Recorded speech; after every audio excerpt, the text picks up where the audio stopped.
Welcome, home church. And I guess there may be some of you that aren't home church, but welcome to the Home Church Podcast, Season 2. It has been a minute since we have seen you guys with the holidays, Willow being sick, a bunch of other fun little shenanigans that came along with it. But we are opening up with what I would consider a home game right here. This is a season opener at home. And we have one of the white whales that we've been trying to get on this podcast for a minute. He is a very busy man, and he has a lot going on, him and his wife as well. So we are just extremely happy that the Lord's blessed us with his presence because it's fun to just talk with him anyways. But to have him on the podcast, too, is going to be a great time. So, ladies and gentlemen, without there being any more, I don't think there's any more announcements, is there, Zach? Yeah, we do have an empty couch right now and an empty partner's chair over there, but they'll be in the picture soon. So don't worry, don't get scared, people. So without any further ado, ladies and gentlemen, Season 2, I can't remember which episode we are on, but we have the Nathan Winfield. Woo! We didn't have a walk-up song for him. He is a baseball man, so unfortunately, we should have had like the Stone Cold Steve Austin glass breaking. Stone Cold Steve Austin. Go ahead and go back up, and we're gonna find the glass shatter. Zach, no, I'm just kidding. But this, ladies and gentlemen, Nathan Winfield, how are you doing, sir? Man, I'm good. Looking forward to 2024. Man, 2023 end of it was kind of crazy. Holidays and business and everything else. So we've got the first part of January to inhale and get ready for the fun of 2024, man. But everything's been good, though. Right on. And the screen that you are now seeing, the background, which you will see throughout the podcast, give Zach just a moment. I'm sorry, buddy. I didn't mean to do that to you. But the picture there you see in the corner is a QR code. For those of you that don't know, Mr. Winfield and his business partner, Wayne, what's Wayne's last name? Wilson. Wayne Wilson are in the photo. Nathan is on the left-hand side. Wayne is on the right-hand side, which that is mine. On the left-hand side, where that little QR code is, right below Nathan's elbow there, you've been gracious enough to give a discount if you sign, or if anybody uses that QR code right there, it'll take you straight to the Beards and Riffs website. Beards and Riffs is the company. I guess I should have been said that as well. Plug that a little bit better. I plugged that, yeah, the name of the company. But I was just thinking a QR code, you don't really need the name, you just scan that little square. But Beards and Riffs. So as I think many of the viewers know, your two hosts with the most right here have been working on theirs for a minute. We are a Beards and Riffs. I know I use it on a daily. I don't know about Zach. I know Zach does more of like factory work. Yeah, so. I used to use it a lot, and then working in a factory and stuff like that with a bunch of fines and stuff, it just kind of turns into a paste. So you don't want to do that to your beard. But every product that they don't have just stuff for beards. So some people, even the women, are like, okay, well, that makes no sense. I can't grow a beard. But the best thing about Beards and Riffs is it's not just beard products. On the table here, I know you might not be able to see them, but we have some soaps. We've got some ball caps. We've got your flat build. We've got your trucker mesh. What else does the line of Beards and Riffs products contain? We've got a whole line of merch. We've got your whole beard care lineup. We've got all natural goat milk soaps that smell fantastic. Man, we ventured into a beard and hair pomade, kind of a medium to firm hold, that's been super popular so far. So we kind of have a little bit for everybody, and even with the beard oils and the balms, we have guys that don't even have beards that shave their heads, that use it as aftershave for their heads. I've got some tattoos. The oils make a great tattoo hydrator, so you can rub them in. So it's really a skin oil, and it's hair products really. That was one of the things. I was fortunate enough. You and Sarah actually had two events going on the same weekend, one in Ozark, and I can't remember where you were. I think it's Arkansas is where you were at. But I was fortunate enough to be able to help with that. And the reason that I enjoyed it so much was because I do love the product. I've said it before on here. I love my family members, but a lot of them will just know that you have a beard, so they go to Walmart or Target and they get you any beard oil, anything like that. And I've been like, okay, well, to preserve money, we'll go ahead and use those oils, and I use it, and it's not the same. And so it was fun to get out there and look people in the eye and be like, no, this stuff actually works. And I do have sensitive skin, so it's not like this is something that's just, hey, it's a beard oil. It's just an oil, so it's going to be. I don't know what they put in their stuff, but all I know is that Beards and Riffs. If it's not the soaps, I have, like I said, sensitive skin. So this time of year, especially, skins really get dried out. Yeah, absolutely. You were a gentleman and a scholar, and you I asked for 2 eucalyptus mint, and you only had 1. So you gave me redwood. Oh yeah. You were a gentleman, and that scent is amazing. Like every time I think like date night was my first. Yeah, date night is glorious. And I was like, oh man, it doesn't get any better. And then the eucalyptus mint, the eucalyptus mint just it makes you feel cleaner. Right. And then I tried that redwood, and that smell in the bathroom, it doesn't leave it. Yeah. It's just amazing. Oh, but yeah. but with that being said, if you go on to the website and you are a listener of this podcast and you're like, hey, I want to try some stuff out, you've been generous enough to give out a promotional code. Yeah. So if you go to the website and you decide you want to buy something, we're going to give you, if you type in the code 417 HCP for Home Church Podcast, 417 HTP, you get a 10% discount off your individual purchase. So. Boom, just like that. Yeah. So hey. Thanks for listening. Yeah, this thank is you. a great show, man. They've been trying to get me on this show for, seemingly forever. Yeah, it's been about a year now since we've started. So and we thought we would maybe sneak it in whenever we were at base camp, but base camp was such. It was hectic. It was hectic. Yeah. Good time though. Oh Good yeah, time. it was. That Good was time. how many men? I think we had almost 40. What do we have? 46 guys, Something like that, yeah. ish. And I think the first year I went, which I know it was also, I can't think of the name of their church, Impact Church. Yeah, Impact. Yeah. The first time I went was in Arkansas, so Impact Church wasn't there. It was just the home church. Well, I mean, there were more than just home church, but I think it was like 26 was there. Yeah.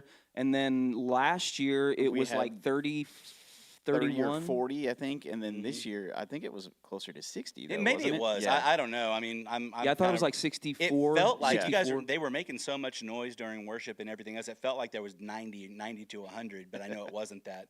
But it was a big number, But we've been doing that for a number of years now, and year after year, we're growing, and it's not because we advertise, we don't push, but when guys come and they get connected not only with God first, but each other, and they realize the power of linking arms with another guy, and how meaningful that is, not just in the weekend, but going forward, being a better dad, being a better husband, being a better employee, a better business owner, a better churchgoer, whatever it is that you do, when you have God leading the way for you and your connection with God is right, everything else is impacted.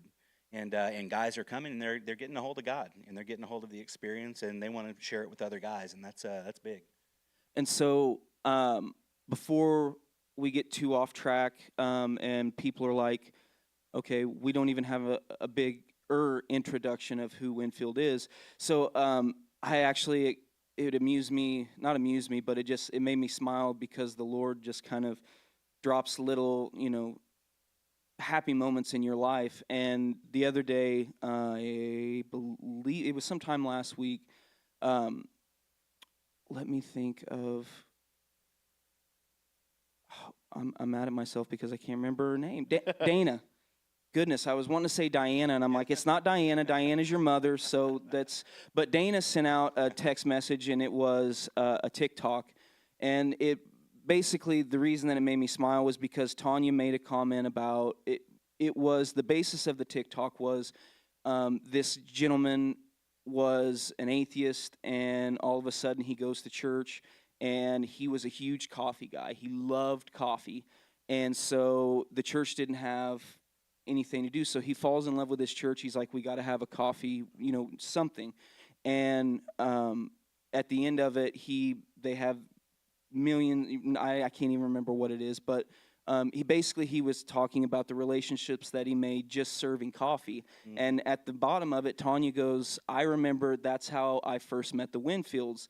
They were doing the coffee bar at Venture Church. So I say that is funny because I know Winfield to wear so many different hats that it was just funny that I could just see Sarah and Nathan being the ones that you get your coffee from in the mornings, like just the smiling faces. So those of you that are watching, you're like, why is Winfield such a big white whale that you made the comment for earlier?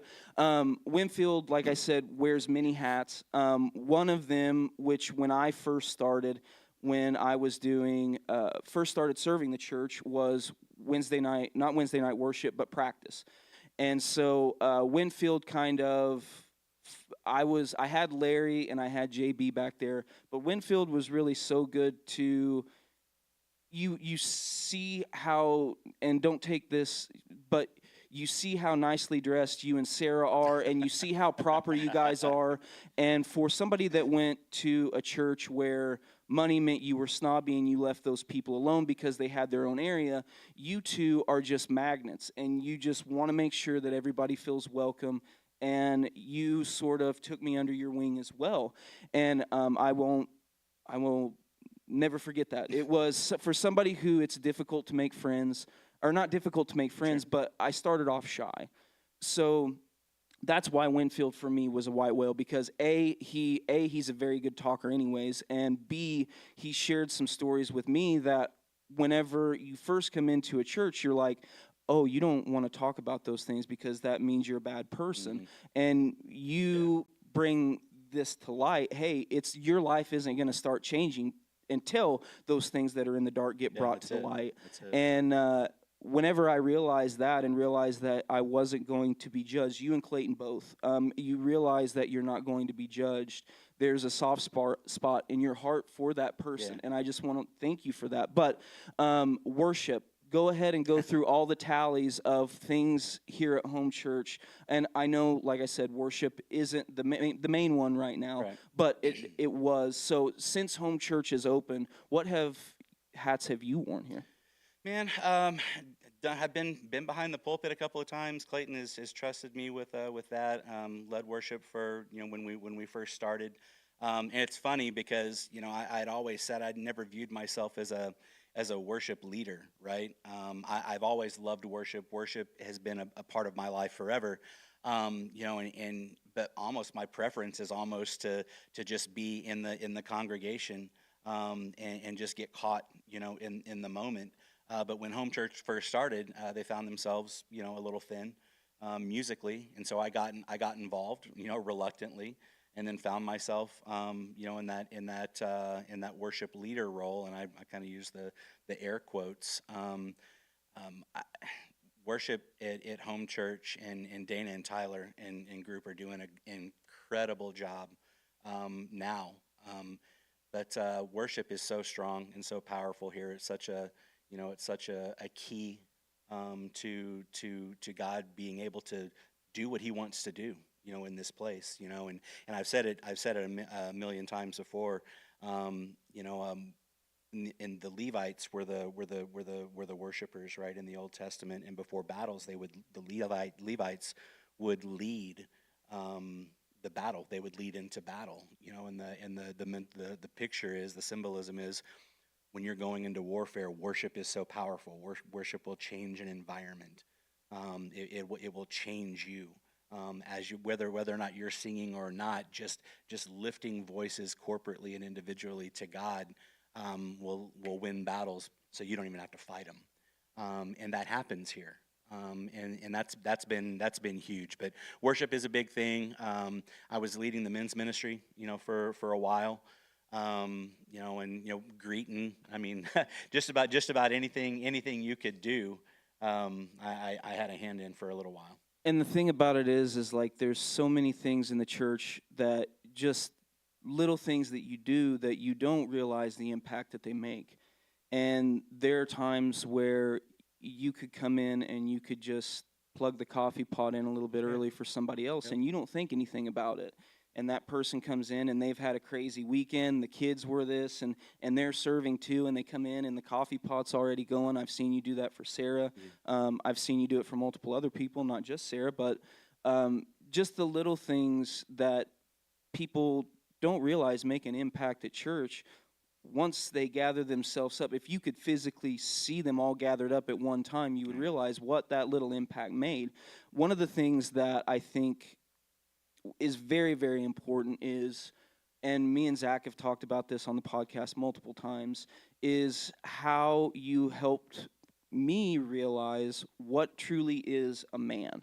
And we've said on the way to base camp how, sometimes they're like, oh, well, I don't have the $150, so it's not meant for me. And then somebody's like, hey, we'll sponsor you. Don't even worry about Right, it. And the yeah. excuse is, well, I can't, there's always an excuse to be had. But until you face that Yeah. reality of, hey, this isn't something that I'm doing to mark off my checklist. Right. Base camp isn't something that, okay, we need a good finance on this house that we've been praying for, so I'm going to go to base camp and God's going to help me. And I know that some people are like, man, that's the silliest thing. And then there are some people that are hearing that and they're like, ooh, like I've done that before, because I've done that. Sure. And the thing is that when you become coherent and you become flexible and you become willing to just do whatever God asks you to do, that's when things start to change. That's And right. so for men, because we'll go into your story, but I really love base camp, and because I was the stereotypical man. When you hurt yourself, you just wrap it up, go back to work. If you're Right. tired, that's fine, go to sleep. Money issues, don't ask for help, don't pray, just put more hours of work in. So even though I wasn't the, blue collar, what the world would think is a typical man, I had Right. the typical man mindset, the caveman mindset. And so base camp didn't go in there and try to rally this false idea of this weekend's going to change your life. Right. You make the statement, this is just one weekend. You have to do something besides this to keep this ball rolling. So you're not forced into Jesus. Jesus isn't shoved down your throat.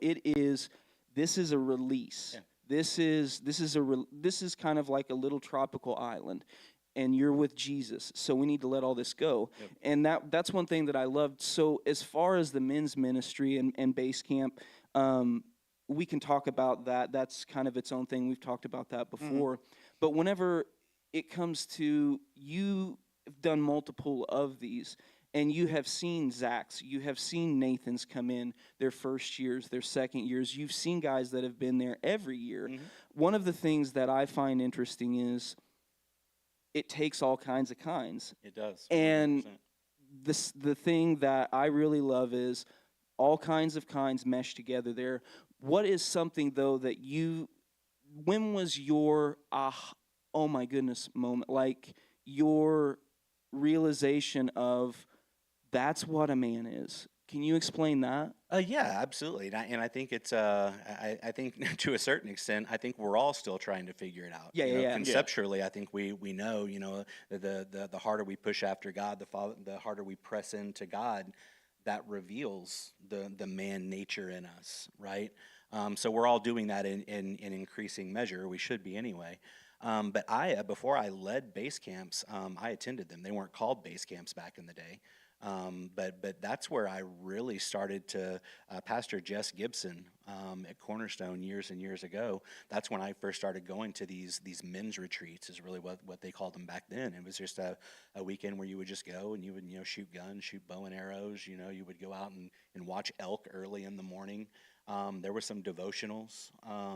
But it was a very low stress thing where you really get to, and especially when you're new, right? You don't really plug in real quick at these things. I mean, we try to force those conversations and create those environments where it's easy to share and it's natural. But for the most part, you people watch.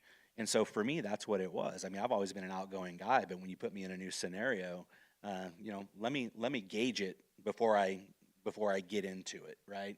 And so I watched guys interact. I watched people that I knew had strong relationships with God walk out, you know, trusting other people and praying for other people and welcoming other guys in. And I just watched.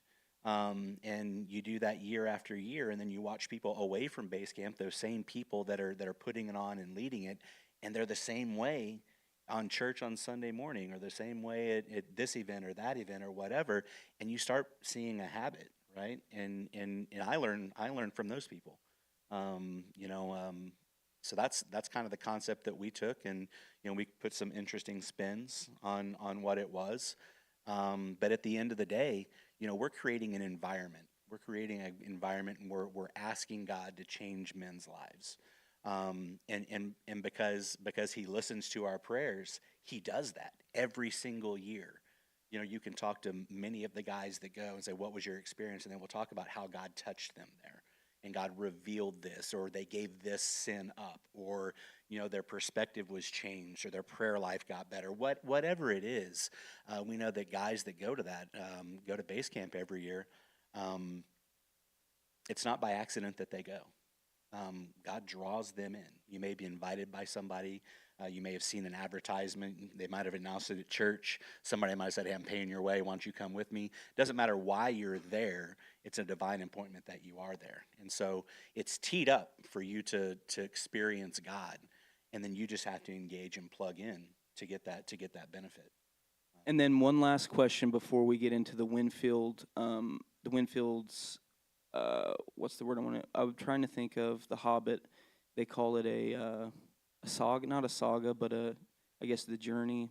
I can't remember what they call it, but anyways, I can't think of the word I'm looking for here. But one of the things me and Zach got to witness, and it was so cool. We went to this youth retreat, and with you being heavy in worship, obviously very good singer.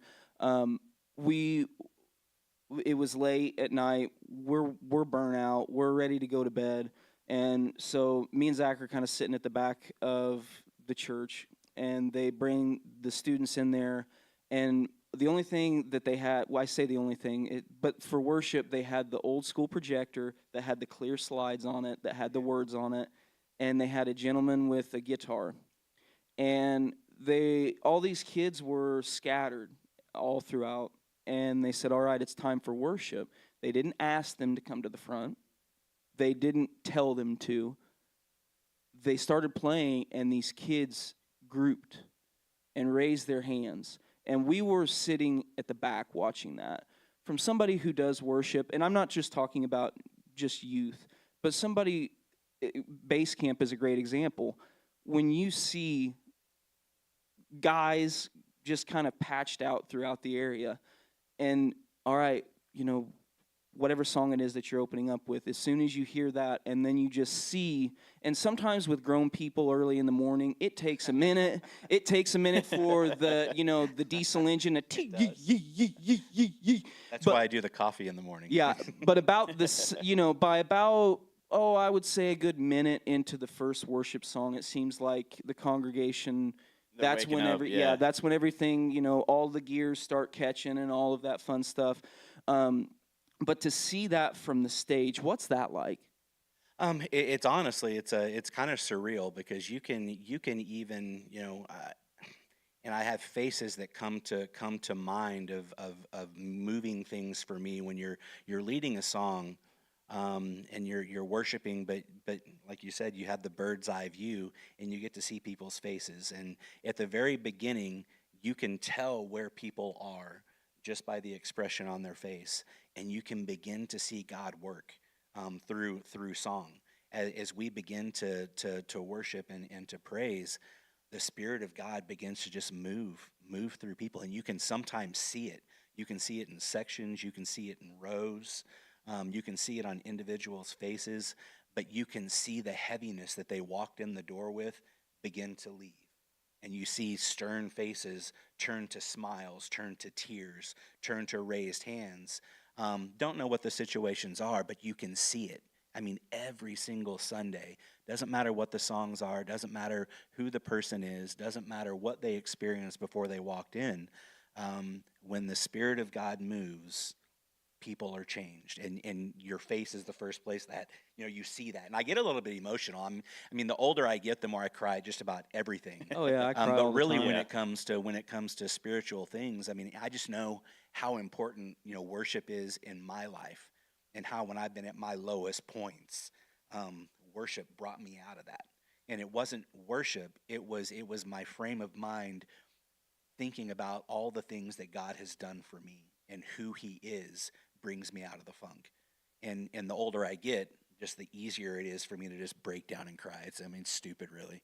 But no, but to see it from the stage, and watching how God moves in worship, is just incredible. And then Pastor Clayton always does such a fantastic job, being sensitive to the Holy Spirit, and following that up with the truth of the Word. Um, and so people's lives are being changed here. And to add to Pastor Clayton, and he made the comment in the message last week, the love that he has for us. I mean, and it's, I know we'll talk about God's love and the love of Christ, but to have everything that Clayton has on his plate and to still be concerned about us, I'm like, there are days where I wake up and I'm like, I don't know how I'm going to take care of myself. Yeah. And to know that daily he's worried about us, it's Right. kind of like, that's pretty cool. No, 100%. And so we will transition. You made the comment about as you get older. So we'll transition into the life and the beginning of what and who is the Nathan Winfield saga. Saga is the word I was looking for. So as we make the, ask about the hats that you wore in church and stuff, and this and this and this, and so as you were growing up as a child, was it a church? Was that a firm foundation in your family? I will tell you, it was a foundation. How firm it was, I'm not really Yeah. sure. Sounds weird to say that, but I was raised in church. I know when I was born, obviously I don't remember, but I'm told, my mom tells the story all the time. That's why they had, my mom and dad had gone through a pretty rough patch, but they were Christians. But they were in the height of their excitement. When you're a new Christian, you're excited about everything. You want to tell everybody, and everything. You're gonna change the world. Everything is God Right. focused. The grass is greener. The air's cleaner. Yeah, you stop The- listening to the same radio that's it. station because it's Yeah. demonized. So No, you that's have it. to listen to the wind, or if That's you it. don't, you're going to hell. Yeah. That's exactly right. So when I was born, they had a lot of the lay people and the pastors of the church they were going to, kind of dedicate me to God. We do it at church now, but they were like at the hospital, and that's why they chose the name. I mean, it sounds conceited when I say it, but Nathan's the gift of God, and so their mindset when I was born, was to dedicate me to God. That they wanted God to move in my life, and I was going to be that instrument. There have been phases in my life, stretches in my life where was as far as could be from an instrument of God. Um, but looking back on my life, and it's always fun to look back and see God moving in your life when you didn't know He was moving. But there's always been that feeling, or that contention that I've always had, that God was with me. Um, you don't always acknowledge it, but there was always that. Me and God had a connection, and I think it was because of praying parents. It was because of them dedicating me to God. So I grew up in church, in a Southern Baptist church. And like most kids, I went to church most days because my parents told me to, not because really I wanted to. I think my first experience with God, though, I was probably in third or fourth grade, maybe. And there was this traveling pastor that came through, and he scared me really. He was talking about hell and burning, and told this story about this guy who was far from God, and he was in sin. He was an alcoholic. He was all these things. And in the Baptists are good at visitation, right? They'll go out and they'll knock on doors, and they'll share the gospel like that. And, it's a great thing. But he would always say no. He would always say no. He would always say no. And this pastor was talking about that experience, and then one day he was, eating breakfast. This man who kept denying, God, and his heart exploded, literally exploded. Now, I don't know if there's any truth to that, but I started thinking about that. I was like, how many times have I felt God being like, you should probably answer that altar call or whatever, and didn't, and my heart started pumping real hard, and I was like, I don't want that to happen to me. And that was kind of my first experience, and I've kind of replayed that, throughout my teenage years and into my adulthood even. So it's really kind of been a roller coaster for me. There have been periods where I've been really super close to God, and periods where I couldn't really be further. But in God's faithfulness and God's mercy for me, He always draws me back in. Something that I always like to ask everybody that especially grew up in a Christian, sort of household, one of the things that draws me so close to the youth is I remember whenever I was young, and it sounds like this may be the same for you, I just want to confirm that, but I was never really, I didn't go to God because He was my Savior. He was my protector. I went to God because if you didn't, you're not, things aren't looking good Right, for you. sure. And the thing is like, yes, you have to be saved and you have to keep living good, but if you don't keep living good and you're not saved, it's basically all for naught. Yeah. And so as a child, that would keep me up at night. And I remember I would think to myself, if I didn't wake up, where am I going? And then I was like, okay, whatever, just go to bed. And then the thought would be like, this is eternity and you're going somewhere. Where are you going? And that just plagued me. And I remember as a kid being so scared. And it wasn't until I was probably 27 that I really started to understand what this was all about and why it was done, because it was grace.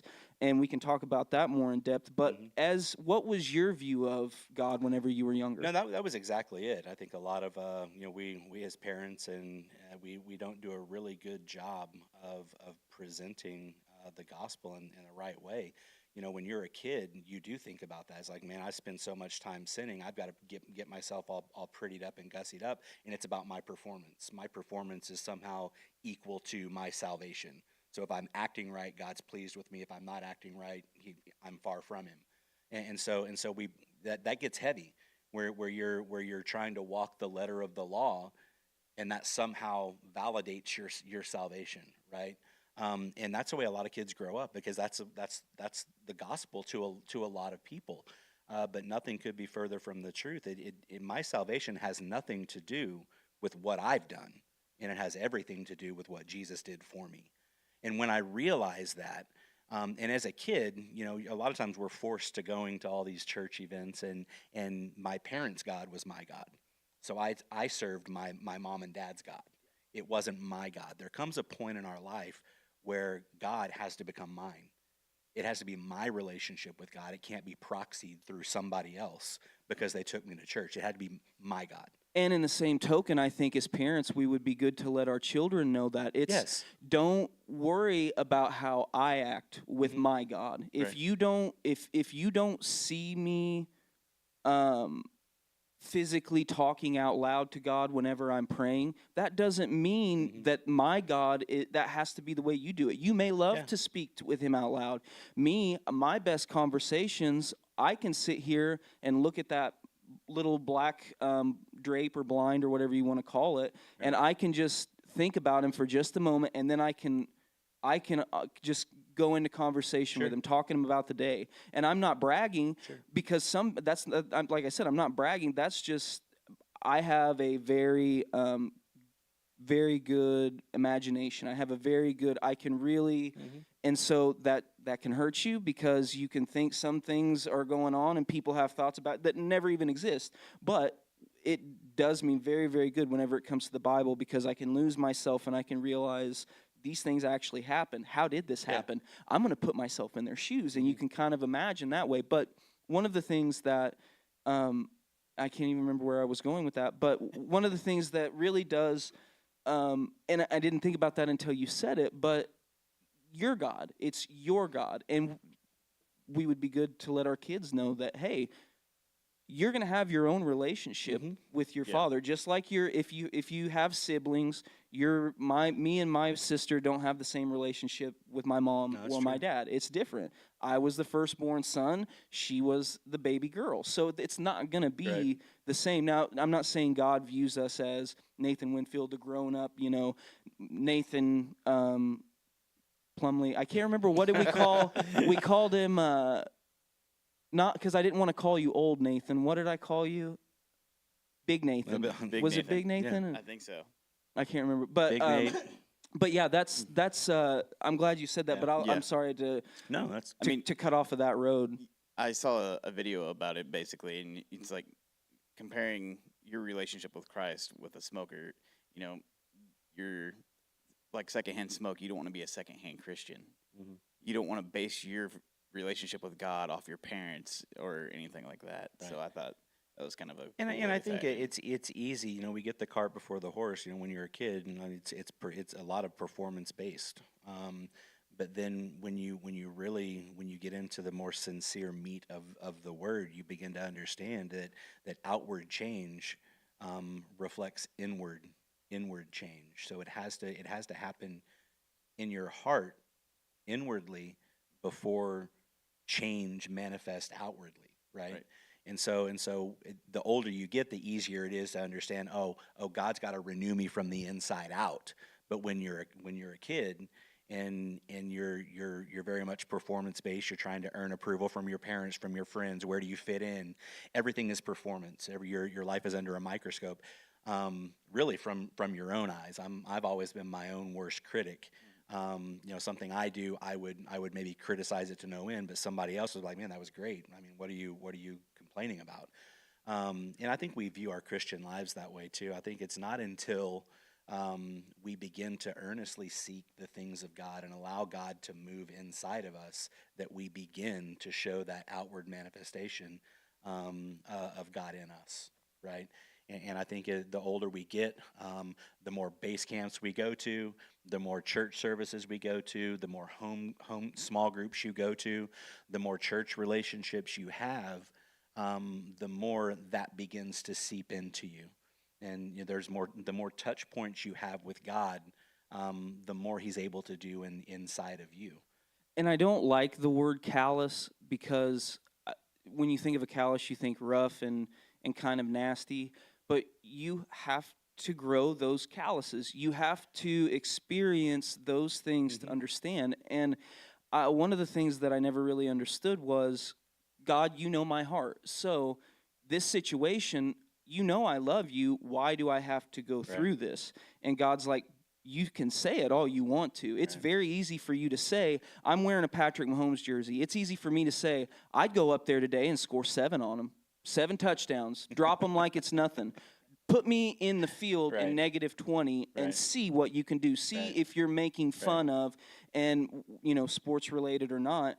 I think we do that with athletes. It's so easy to say, look, that guy needs to be fired. Look, this guy needs this. And it's like, until you earn that callus, until it's which I guess you don't necessarily have to have a callus, because you could learn the correct way to do it. But for the most part, we look at it as a callus because we're getting rid of sin, this pleasurable thing that we think is going, we have to get rid of it. So sometimes rest and relaxation, laziness, gluttony, we can sort of cling on to those a little bit more and be like, oh, well, it's okay because this and this. And it's like, well, hey, maybe not. So, but, so as you're a child growing up, one of the things with worship, have you always enjoyed singing, or was that later in life? No, I've always, it's strangely enough. I mean, some of the earliest pictures that we have of me is me holding a guitar. As you well know, I don't play any instruments. I mean, trying to play the guitar was the most frustrating thing that I've ever done in my life.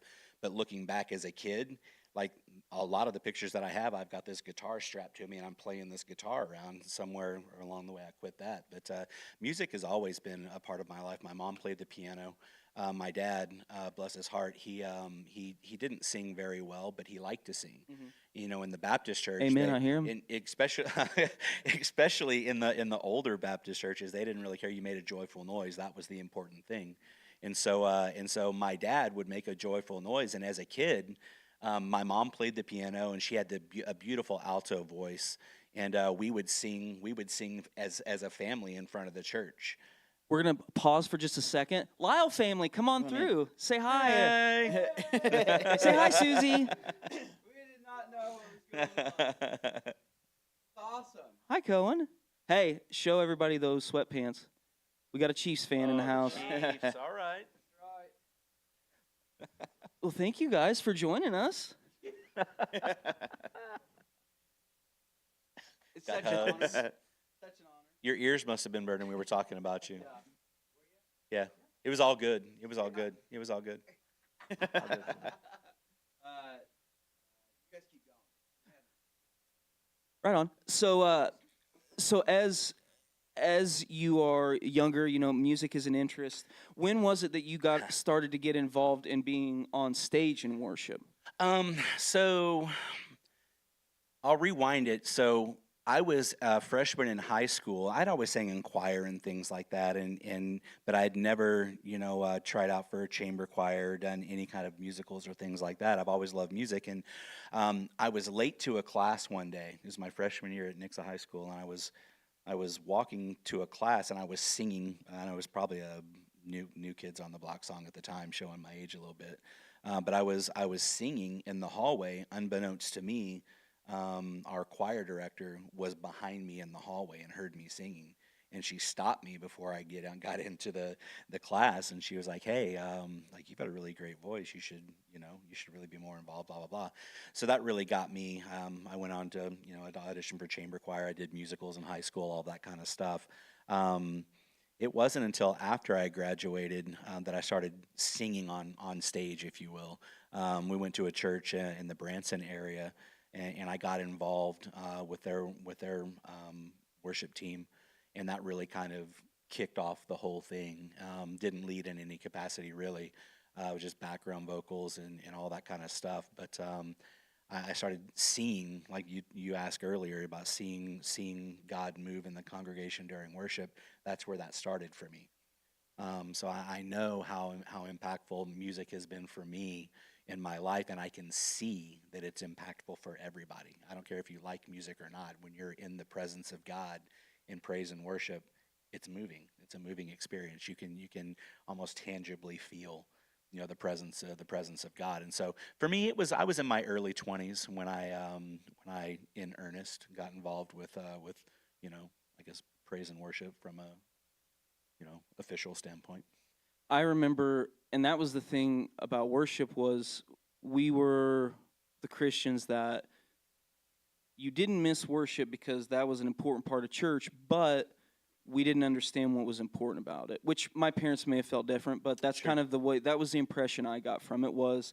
But we also kind of, before James River, it was a Baptist church, so really not a whole lot, just... Oh God, my God, how great are thee. And you just couldn't smile. You couldn't, so, and they would let the old women come up and sing and play piano. And it's like, ooh, please don't. So you have that aspect of church. It wasn't until I started home church here that I really began to enjoy worship and understand the importance of it and how you can have many variations of worship. You don't have to be a good singer to worship. You don't have to raise your hands the highest and all of that stuff, because I think as you're worshiping, these things go through your head. Okay, are my pits sweaty? Is this happening? Mm-hmm. Oh, for sure. Get to a point to where you can block everything out, whether it's if you're worrying about, your feet stinking or whatever the case is, or whatever, find a place that you feel comfortable and start there. Take baby steps. Right. And once you realize that it's not as awful, and if your pits stink, you're not smelling them. It's that next person next to you's fault. You know what I mean? Right. Get your time in with God while you can. And if you need some soap, I know where to get some. But as somebody who's on stage, and I've asked Mandy, and I believe I asked Dana too as well. Yeah. But as somebody who enjoys worship, but you also enjoy singing, how difficult is it for you to keep the song in your head, keep the rhythm in your head, I know at this point in time, this is kind of where I'm going to ask you your part. Do you get any worship time in whenever you're up there, or is it business as go? And I think it comes in waves. I mean, it is a challenge, but I think that's why you rehearse. That's why you get comfortable with songs, and you do begin to see, when we roll out a song for the first time, because God is faithful, and he multiplies effort. Right. A lot of times when we do a song for the first time, things aren't technically correct. You're a little too in tune with the confidence monitor, maybe a little too in tune looking at notes when you're playing on so there's some of that, but it sometimes takes 3, 4, 5 times of doing a song before you really get to that point where you're like, you know what, I don't need the words, I don't need the notes, I can just play. And then that's really where you begin to get into that true worship experience, is when you get comfortable, with the songs that you're doing. But even in the times that you're not, even when your mind is divided and you're taking in the reaction of the congregation, you're trying not to forget the words, and so you're looking at the confidence monitor, you glancing down, and you're looking at your hands playing a guitar, all the things that you try not to do, and even in all of that imperfection, you can still feel God moving in me. And there have been times, and I know it's I guess it's the more comfortable I get, in the worship environment. And I've been doing this for almost 30 years. Um, you still get nervous, and you still get performance anxiety and all of that stuff. But I've found in about the last 3 or 4 years of my life, I will be in the middle of singing a song, and it's like I can feel the song reverberating in my spirit, so overwhelmingly so that I have to stop singing. And it's well noted now that I'm a crier. And there's been several times recently where God has just overwhelmed me with a phrase or a feeling or a thought, that just moves me to the capacity that I'm pretty much useless on stage. And thank God I'm not playing a guitar. I don't do anything that important. If I stop singing, everything else goes on. Um, but um, but yes, to answer your question, you definitely, um, have those moments of authentic, raw worship, even when all eyes are on you on the stage. Um, and that's, as worship leaders, that's what you want to see. You judge your performance not on how well you sang a song, but how were you able to lead a congregation into the same feeling that you had. If I'm in the throne room of God, and I can see God, in my mind while I'm singing a song, my hope is that everybody in the congregation is having that same experience. Well, however it looks to them is going to be different, but I want them, if you could just feel what I feel right now, I know it's impactful for you. And so that's the hope as a worship leader. Not that you play a song perfectly; that's always your desire. But how does it hit? How does God move through the words that you're singing or the notes that you're playing? How can God amplify that to meet 90, 100, 85, 45, however many people we have in here, all where they are in that moment? Because not everybody is Bible scholars. Not everybody is sin free. Most of us had an argument with our kids or our wife or whatever on the way to oh yeah, church every anyway, day. right? And then we get in and we put these looks on our faces like everything's cool. Um, but we've all been married. We've all been parents. We've all been children of parents. We've all had bad days at work. All of the things weigh on you. You mentioned something about, not everybody has to raise their hands. I found in my life, and I think it's probably true for most people, the times when I don't raise my hands, it's not necessarily because I didn't want to, um, but it was because when I walked in the door, I'm holding weights. I'm holding the the bad review I got from work. I'm holding the fight I had with my kids. I'm fighting. I'm holding on to those things, and they prohibit me from lifting my hands and praying. And sometimes you just have to fight through that. You either have to be like, you know what, I know my problem in this moment might not be solved, but I'm choosing to let go of that weight and worship God in this moment and prioritize. And then something magical happens. My perspective flips. the situation changes, and I didn't do a thing. I just made a choice to let go of that weight and give it to God and give him the glory that he deserves. And then he moves. That's why they call it a sacrifice of praise, right? Yeah, you actually something that stuck with me, and I don't know if it's probably been about a month and a half ago, maybe a little bit longer than that. But you did a spiritual moment, and you were talking about how you were just going through the motions with worship, and you made the comment. You were like, I was just standing there, just kind of. And you were like, and then this song came on, and I can't remember which song it was, but you made the comment, you know, and it stuck with me because there for a while, it was like serving all on Sunday, and so Yeah, I think it just kind of became yeah, going through it the just motions it kind of thing for becomes everybody. a thing where you just hear, okay, this is the next song that's being played. Yeah. This is the next song. Okay, Mandy's leading this one. I got to make sure that the internet can, I got to get ready. So I didn't get to enjoy worship. And whenever I heard you say that, it stuck with me because I felt like I was going to have a different experience out there. I wasn't back there anymore. So I'm going to have a different experience because I'm out there in the crowd. And I was making myself feel an experience. And you made that comment, and the next Sunday, it was like the first song, yeah, I kind of him-hauled. Second song, about halfway through it, I'm like I said, I don't know what it was, but it was just that, you know what? Okay, you may not be feeling it, but I want you to know, God, that I want to feel it, but if that feeling doesn't come about and that feeling's not there, I just want you to know that I love you regardless. I remember thinking that, and I remember kind of looking around, and then all of a sudden go back into worship, and you just kind of fall into it. But that is very important too. We talk about you being on stage, but the aspect of being in the crowd in worship. There are going to be those days where you're not feeling it. You're not fired up coming through the door.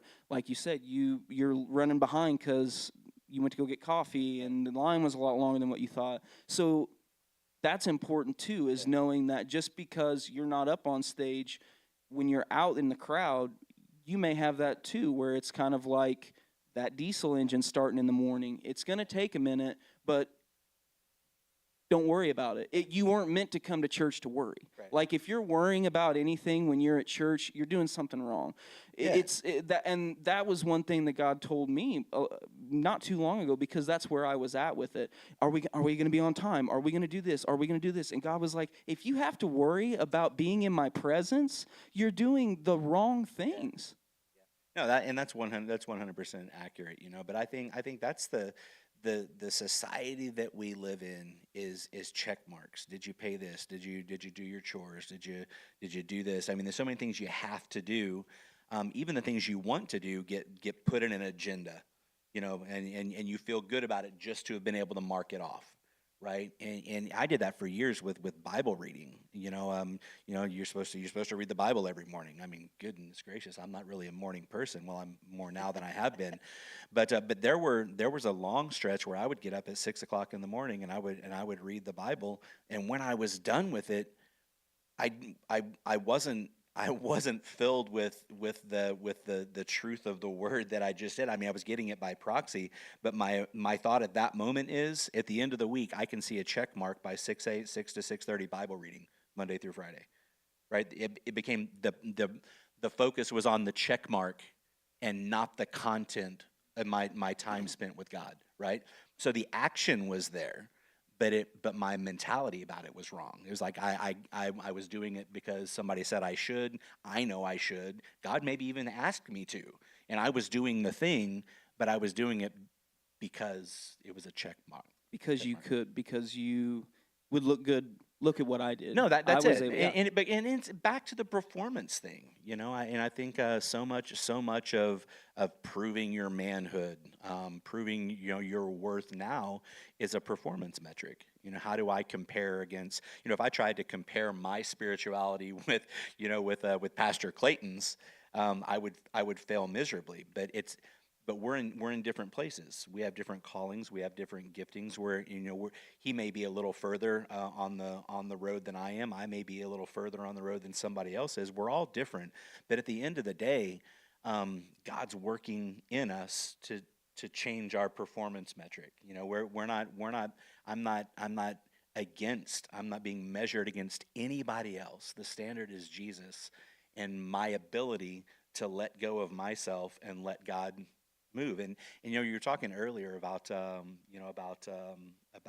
about conflict and overcoming things and things bubbling up in your life, and you have to get rid of those things first. And the Bible talks about the refiner's fire, right? And yet the gold purification process, when heat is applied to it, the impurities bubble to the top. And then the goldsmith will take a scoop and scoop those things out towards no longer part of the gold anymore. That's how gold is purified. Same as our lives, right? I mean, we may think we're scooting along. God knows us from beginning to end. He knows what's in us. He knows what roads are before us. Hey, puppy. Hey, puppy. And when the heat gets applied, sometimes those things bubble to the top, and that's when it's important that we have a good church, we have a good men's group, we have a good somebody in your life when things aren't going the way you want them to, where you can trust them enough to say, "Man, I missed it yesterday. I missed it big time. Let's pray." I read a book called one time called My Utmost for His Highest. It was Oswald Chambers wrote it. And one of the most impactful things is he was talking about the one thing that God is dealing with you now about, right? So there are things that that are inside of you that shouldn't be there. Could be sin, could be any number of things, right? But when you go to bed at night, when you pray, it always comes back to that one thing, right? So when the Holy Spirit shines His light deep inside of us, it's that one thing. Now, we want to sidestep that, or we want to offer this thing. So maybe it's smoking, just to have an example. God's like, you know what? I'm ready to free you from smoking. But you're like, I really like cigarettes, but I'll give you alcohol instead. You didn't give Him what He asked for. It's not until we are obedient to give Him the thing that He's asking for. And that's one of the things I've started doing at some base camps too, is, in our quiet time when God is moving, I want people to take a minute and just get alone with that one thing. And when the Holy Spirit shines His light on that one thing, the power of God is there to overcome it and to give it up. That's why it's important that we're obedient. And then we have a trust circle of dudes, to where we can be like, listen, God's dealing with me. I'm ready to give it up. Pray with me. Because that's the refiner's fire bubbling up impurities so that He can take you to what He has for us. We fight Him on it so many times by staying silent and being shameful and not sharing and withdrawing because we're in sin. And that's not God's plan. It never was. Sin flourishes in secret. I'm a big video gamer, and whenever it came to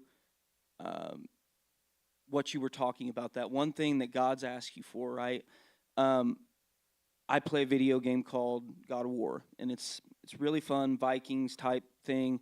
But there's a mission that's very hard, and so I avoid it, and I go around the map and do all of this free stuff. Well, time still passes, right?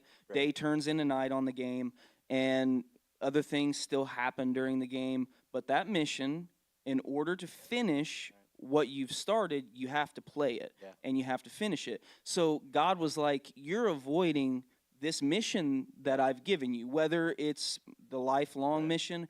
He goes, no, this is just a mission for right now. Like, this is just a right now mission, and it's too difficult for you, so you want to avoid it. And it's like you said, you're offering Him other things. Okay, well, instead of offering that up, I'll spend more time with you, God. And He's like, you can spend all the time, but I'm going to keep telling you this one thing. This is where we're at. You got to do this. And it's like, okay, well, there's a treasure box over there. I'm going to go do that. I'm going to go do this. Right. And then you leave the mission behind. And that took me a minute to understand too, is until you go through and give up whatever it is, you're going to kind of be in the same spot. Not kind of be, you're going to be in the same spot. And life's still going to go. Yeah, it is. You're still going to go to bed. You're still going to eat lunch. You're still going to eat breakfast. Yeah. It's not like the game stops and pauses. Life is still going to go on. It does. But people kind of think that, okay, well, if God really wants this, life is going to stop and it's going to happen. No, things are going to keep happening. The world's going to keep turning. You're going to go to bed, wake up, go to work Monday, Tuesday, Wednesday, Thursday, Friday. Some of you, that's not your schedule, but you understand what I'm saying. And it's like, no, yeah, it's still going to be there, but Right. life doesn't freeze for you and let you take time. It's Well, if if following God was easy, everybody would do it. It's a challenge, and you need people in your corner. You need somebody to link arms with you. It's easy to be around people when they're at their best, but when we're at our worst, is where we need help. And that's one thing I've always been fortunate to have a good circle of people that they gave me a hand up. That were there when things weren't pretty. And I think that's important that we keep a firm understanding of who we were before God, you know, and oftentimes who we are even in the midst of trying to walk with God. It's not always pretty. The journey is not always sunshine and roses. 2023 was a great example of that. For us. 2023 was filled with wins, losses, heartache, joy, celebration, loss. You name it. It threw it at us. But I think you know having a church family, and you're talking about worship, and I was going to bring it up when you ask. I mean, I think it was 3 weeks ago or so. I had not been to church because I had been on the road. It was probably a month since I had been here. And when you're away and you're busy and you're traveling, your schedule gets all crazy. Sometimes your relationship with God suffers a little bit. It's not as strong or as consistent as you'd like it to be. And I was sitting in the front row, and worship started, and I don't know that I sang 4 words in worship, because from the moment I walked in the door, it was like I knew I was home. I mean, people were hugging me. I missed you. Where have you been? How are things going? All the things that you want in a church community. And then worship started, and from the very first note, I could just feel the presence of God just with me. And I think I just sat with my arms, almost like I was hugging God or something. I mean, I was just sitting there. I think my eyes were closed most of the time, and I was just listening. And that's one of my favorite verses in the Bible. I think it's Zephaniah 3:16. I think it talks about God singing over you. And I felt like that was happening to me, because I walked in a place, I wasn't wearing any of the hats. I don't think I made coffee. I didn't greet anybody. I was just kind of being selfish. I just wanted to be a churchgoer, right? And I sat there, and because everybody else was contributing in a way that I usually do, it's kind of the next man up type of philosophy, and the worship team did their thing, God was able to move in my heart, right? And I was changed because of it, and I didn't say a word. I don't think I raised a hand, but yet here I was, and the word of God and worship was just washing over me, just washing the burden away, the distance away. We build up, even when we're not living exactly like we should. We create a distance. Sin creates a gap between us and God, but we magnify that gap. Oh, we're so vile, we're so dirty, God doesn't want anything to do with me. I didn't do this thing, I didn't do that thing, I didn't read the word, I didn't pray, I didn't do whatever. And we begin to create a divide between us and God, and just in one note, in one word, before Pastor Clayton said one thing, worship moved me to a place where that gap disappeared, and God touched me in that moment. And that's the power of God. That's freedom. Freedom with God is knowing that it doesn't matter how I act or how I perform tomorrow. God loves me the same way he always did. That's freedom. But we begin to build it up, and sin becomes our focus. And when sin is our focus, God can't be our focus, right? And so that creates that divide. But all it takes is one realization that God loves me the exact same way today as he did after I did the thing that I did or didn't do, right? And so that's the faithfulness of God, and that's the gospel. That's covenant stuff. And so we'll go back into your story a little bit more. We talk about the gospel, and like I said at the beginning, I like to ask the people who have been raised in Christians' homes, a Christian household, when was it, like, do you remember your relationship with God being this? And, if it was afraid of God, when was it that you learned the gospel? When was it that you really took hold of the gospel? You made a very good point earlier. We're still learning it, but there is that point where the obvious objective is Christ and Him crucified, and you understand that yes, you're going to fail, but there was grace that was given to you. When did the Lord bless you with that? Man, honestly, it was when Taylor was born, my son. When I really had that aha moment. Well, two things. When Taylor was born and I became a father myself, I began to understand how God loves me. Taylor can be a knucklehead, and he, but regardless of what he does, I'd lay my life down for him, in his best form or his worst form. And that's when I began to piece that together. And that whole thing happened at a critical point in my life, when my dad started having some issues, and we had some personal things that were going on there. So I think it was a combination of those things. And the second thing is when we adopted Savannah. Um, you know, when I realized how much I loved her, and again, just like with Taylor, in her worst and her best forms, I would do anything for her. And yet, she's not my biological daughter, but in all senses of the word, she has my heart. She's my daughter. She has everything that I have. And when I thought about, we through the spirit of adoption, that's how we're part of the family Yeah. of God. And that began to really complete the picture for me. So I kind of had the best of both worlds. I've had the biological son, which, that you can't really describe that feeling. But when we adopted Savannah, it was the exact same feeling. It's the exact same experience.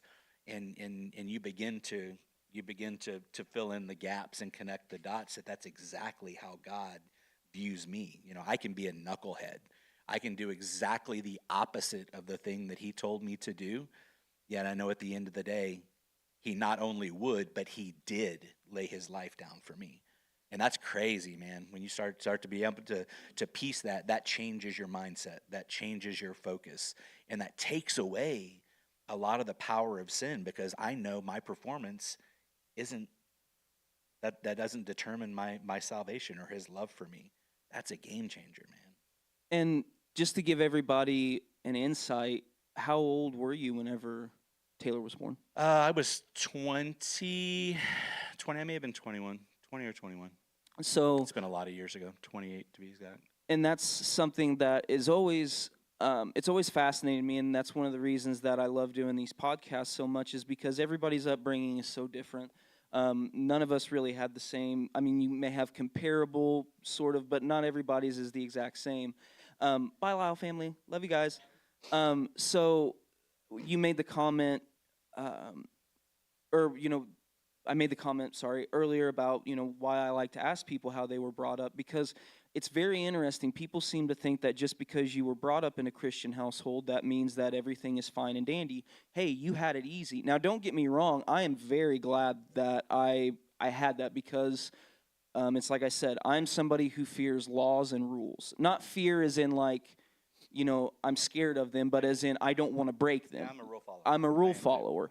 And if I don't follow things to a T, if somebody asks me, hey, will you take the trash out? Well, if I don't take the trash out how you took the trash out, I may have took the trash out wrong. It got taken out regardless, but that's my thought. Like, it's not that I'm afraid to take it out. I just don't want to upset you in how I take the trash out. So that's always been my thing. So it was a blessing that I had that, in that I knew him, and I knew it was always, like you said, you always thought about him. You may not have always been doing the right thing, but he was always on your mind.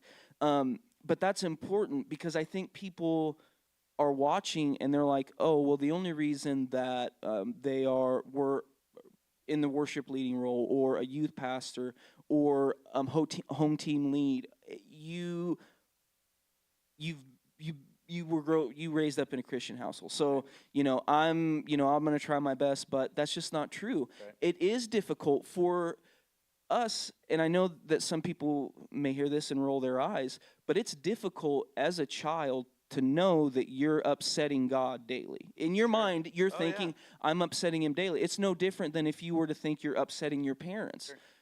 And so that weighs on you heavy as a child. And I'm not trying to make excuses or be like, oh, poor guys. But my point is it's not where or how, it's that he's there, so start off the day new. It's not about back then. So pardon me, you said something very, very interesting that I love, is the picture here of adopting a daughter, but the love is still there. So as somebody who has both their child and an adopted child, you just made the comment, the love is no different there. That whole process of adopting, what was that like for you? Because I know that the whole doctor's appointments and checkups and stuff, adoption's a lot different process, and it can be very, very, very constrenuous. What was that process like? I mean, ours honestly, it wasn't that bad. I mean, it was a long story, and I don't know how we are on time, but it's our Savannah was Sarah's sister's biological mother, and so she went through a difficult time in her life where she found herself living with us when she was pregnant with Savannah, and at that time, we had Taylor, and Sarah wasn't able to get pregnant for a lot of different reasons. We tried to have another kid for a while, but it didn't work out. We didn't really have we weren't in discussions of we're going to have more kids, but we were raising Taylor, and her sister was living with us, and I found myself taking her to different appointments that she had. And she began, because she was in a rough spot in her life, talking about giving up Savannah, and aborting the pregnancy. And she knows all this. We've all, it's all open. But at that point, I was counseling her. I was like, listen, I know you're down right now, but abortion is one of those things that you can't take back, and your life may not always be what it is now. You fast forward 5-10 years from now, and you could be doing great, but you're always going to have that what if moment, like what if I hadn't, made this decision, without knowing that we would eventually be adopting Savannah, right? And so I counseled her through that, and long story short, obviously she had Savannah, and it wasn't shortly after she was born, a few weeks, that we started babysitting her, and her sister was like, hey, would you consider just keeping her? And which we did. We moved baby cribs and everything else into the house, and then she kind of reversed feelings, kind of had remorse over that decision, and so took Savannah back for a little while, and then she decided she just wasn't in a place where she could be an adequate mom, and so we got her back, and that adoption process was pretty easy after that. The dad really wasn't involved at all, so just as long as they both signed off on the adoption, which they did willingly, pretty quickly. It was a pretty short process for us. But and the God moment of it all was in Savannah. We worked with young people at the church we were in when I was probably 22, 23. And we had taken a group of kids down to Christ for the Nations youth weekend in Dallas, Texas. And this was a really cool thing, because that particular event, they had a separate conference going on for youth pastors and youth workers. So you would travel with your kids, and your kids would basically spend, the week doing the kid things, and then they would build up the pastors, and then you'd meet with the kids every morning and night to reconnect with your own group.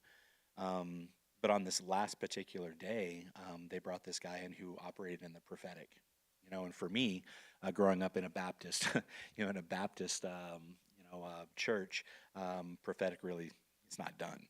And so it was kind of a weird moment for me, but we were at the very back of the line. He's like, I want everybody in here to come through, and I want to pray for you.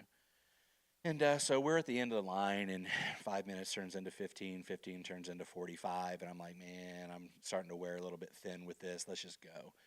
And Sarah's like, no. So we stayed, and they get to us, and he starts praying for us, and he was talking about having more kids. And immediately I'm like, oh, dude, you're kind of missing it with this one. And then he gets a little more into it. He's like, and he's praying over me. He's like, you're going to have to be careful not to love one child more than the other child. I'm like, what are you even talking about? If I have kids, I'm loving them all the same, not knowing the difference between biological and adopted. And so he starts praying, and he's praying really about kids and us as parents. And I thought, and the timing was pretty cool, because at that point Sarah was journaling everything, and so Sarah had journaled down our experience and kind of what he said. Later on that night, it was either that night or the next day, her mom calls and says, "Hey, Savannah she was just born. You know, her sister did just given birth." And when we looked back at the notes, it was almost the same time Savannah was being born that this dude was prophesying more children over us, and we hadn't connected the dots at the time. It wasn't until later on Sarah was looking at her journal notes, and we figured it out. But even back before she was born and Savannah was in the womb, the devil was trying to take her life, but yet I was speaking life over. Sorry, boys.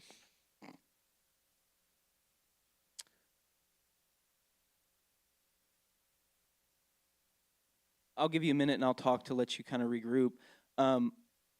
One of the things that is I not to interrupt you, but I think that's why base camp this year was so huge, is that while you were up there leading worship, it hit you in such a powerful way, and you had to step back. But to see 60 plus guys step in and continue the worship with you, that way you could take a minute and recoup and reflect and thank God for everything that's happened this past year.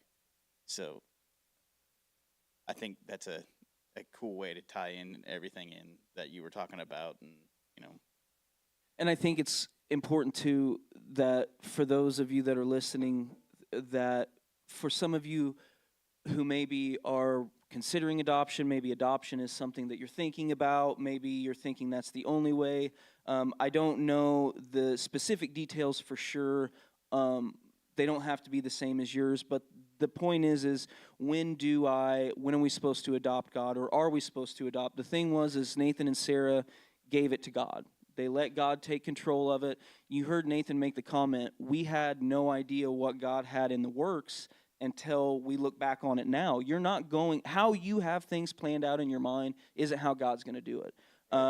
That's not how it's going to work. You don't get to decide how God wants to do things. However God wants to do things is how it's going to get done. And if he blesses you enough to get a prophetic word that you can rest on, that you can sort of have as a life raft and a buoy, then that's amazing. And if you don't get those, that doesn't mean God needs or wants any less to help you. The part is you've got to let go of yourself. You've got to let go of how you want to get things done. And so we'll kind of go merge back into that. With that being said, those of you that are listening, this is something very important. The comment that you made, I loved it, was we had no idea until we looked back. So you're speaking life into this, and you made the comment that the devil from day one has been trying to ruin this. And we'll go back to that. Yeah, and still to this day, we know that she's special, and she has been since before she was born. But the fact that God used me to speak life into her before I even knew she was going to be my daughter. Just spoke volumes to me on how God uses us in ways that will blow your mind. If you knew the plans that he has for you, he's building that house long before you even thought about having a house. And that's a big thing. And being able to look back, like you said, and see God's hand on that situation, and knowing how he values my daughter, translates into how I value her, right? And that just helped complete the picture for me. But yeah, that was a fun story. Sorry, I had a mini breakdown right there. No, and there's I think that there is something that is to be said where you have to be at in life, where your mindset has to be in life. Your mindset can't be on what are we getting out of this deal. You have to be prepared for the deal that you're getting. Yeah. And so to realize that God is looking out for you in a sense, because you could get in over your head very easy doing yeah. things by yourself. So being patient and letting God do his thing. So you go through this adoption process. One of the prophetic words that you just mentioned was you can't love one more than the other. Um, I think that as a whole, as a church whole, you see kids running around, all of this stuff. Everybody, it's easy to say that oh man, I want a kid. Oh, yeah. I think this is important, and I think it's really good to have somebody who is seasoned in both having a child and adopting a child. The Lord just spoke this to me. You have to be ready. So and people always say you're never truly ready, but the thing is God's not going to give you a child. If you ask for a child, he's not going to give it to you until you're ready. Right. What were some things that you felt you had to be ready for before you could prepare for this? Because I know the adoption's different. Obviously, you just spoke about that whole process than the natural birth, but what is it that you had that God had to straighten up? And it was like, okay. Yeah, I think for me it was just and it really started. Sarah and I weren't together very long before Taylor was born, but it really started that whole me meeting Sarah. Looking back is even a God thing, because I had a God moment a few months before I met Sarah, where I really started to change my focus a little bit. God, my walk with God got more important. So I was praying more than I ever had. I was reading more than I ever had. I was attending church more than I ever had. And I think that set the ball in motion for me to meet Sarah. And Sarah, she's saved me in a lot of ways. I mean, I think she's a way she's a way better person, than I am. But she brought focus, into my life, and I can honestly say, I'm a better man. I'm more successful. I'm more engaged, than I would have been without her. She'll say, I saved her from a bunch of things, but the reality is, I think it's different. But I think God brought us together, and we really kind of have the same backstories, and we share a lot of the same, spiritual stories. We've grown a lot together. And I think that's an important thing. I think when you get involved with church and you do wear a lot of different hats, we have to remember that our families is the most important hat that we have. And so we've both worn a lot of hats. So many of them we wear the same hat, and that's been beneficial. But we've really grown together, and I think God really put that in motion for me, which made everything else possible. I know God, and God's got even more for us. But when you talk about that switch that was flipped, what did God have to really get the hold on?